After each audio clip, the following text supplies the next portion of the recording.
ఇటీవల తిరుపతి జిల్లాలో సైబర్ నేరాల్లో కొన్ని జరిగినాయి. అందులో భాగంగా తిరుపతి ఈస్ట్ పోలీస్ స్టేషన్లో సైబర్ అరెస్ట్ చేస్తున్నాము. మీ యొక్క డీటెయిల్స్ మీకు సంబంధించిన వివరాలు ఒక కేసులో వచ్చాయి. మేము సిబిఐ అధికారులు మాట్లాడుతున్నాం. మీరు ఎవరికి తెలియజేయకుండా కొంత డబ్బును ట్రాన్స్ఫర్ చేస్తే తర్వాత మీ యొక్క డీటెయిల్స్ పూర్తిగా విచారించి ఆ డబ్బులు వెనక్కి పంపబడుతుందని రిటైర్డ్ ఎంప్లాయీని ఇబ్బంది పెట్టడం జరిగింది. తద్వారా ఆయన 80 లక్షల వరకు ట్రాన్స్ఫర్ చేశాడు. తర్వాత అతను మోసపోయాయని తెలిసి కేసు తీర్చడం జరిగింది. ఇందులో ఇమ్మీడియట్ గా ఈస్ట్ డిఎస్పీ మరియు ఈస్ట్ ఇన్స్పెక్టర్ వారి ఆధ్వర్యంలో ఒక టీం ఫామ్ చేసి డీటెయిల్ గా విచారించడం జరిగింది. ముఖ్యంగా అతని అకౌంట్ నుండి ముందు పవన్ కుమార్ మరియు క్రాంతి ఈ ఇద్దరి అకౌంట్లకి ఇనిషియల్ గా ట్రాన్స్ఫర్ అయింది. అక్కడి నుండి వివిధ రకాల అకౌంట్స్ లేకి ట్రాన్స్ఫర్ చేయడం జరిగింది.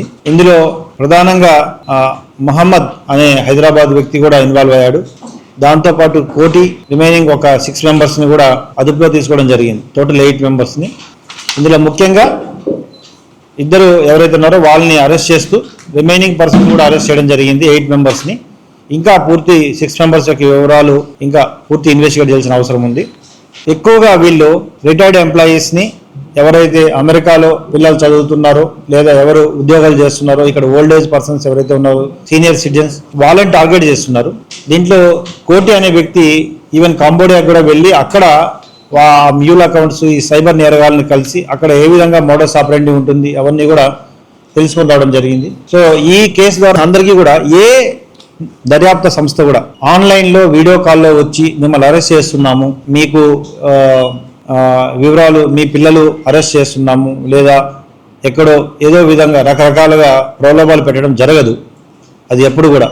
సో అది ముందు మీడియా ద్వారా మేము తెలియజేయడం ఏంటంటే ఏ సీనియర్ సిటిజన్ అయినా ఇటువంటి అనుమానాస్పద కాల్స్ వచ్చినప్పుడు కనీసం కొంతమంది ఇటీవల కాలంలో అబ్జర్వ్ చేసినప్పుడు ఈవెన్ వాళ్ళ వైఫ్స్తో కానీ కూడా చర్చించట్లే. వాళ్ళు ఒక్కోరు ₹1 2 కోట్లు రిటైర్డ్ ఎంప్లాయీస్ లేదా బయట బాగా స్థిరపడిన వాళ్ళ తల్లిదండ్రులు వాటికి ట్రాన్స్ఫర్ చేస్తున్నారు మనీని.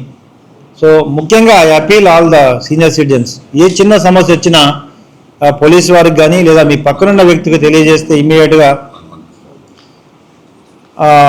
112 కానీ లేదా సెపరేట్ టోల్ ఫ్రీ నెంబర్ ఉంది, ఈ నెంబర్కి తెలియజేస్తే తప్పకుండా చర్యలు తీసుకోవడం జరుగుతుంది, మీకు గైడ్ చేయడం జరుగుతుంది.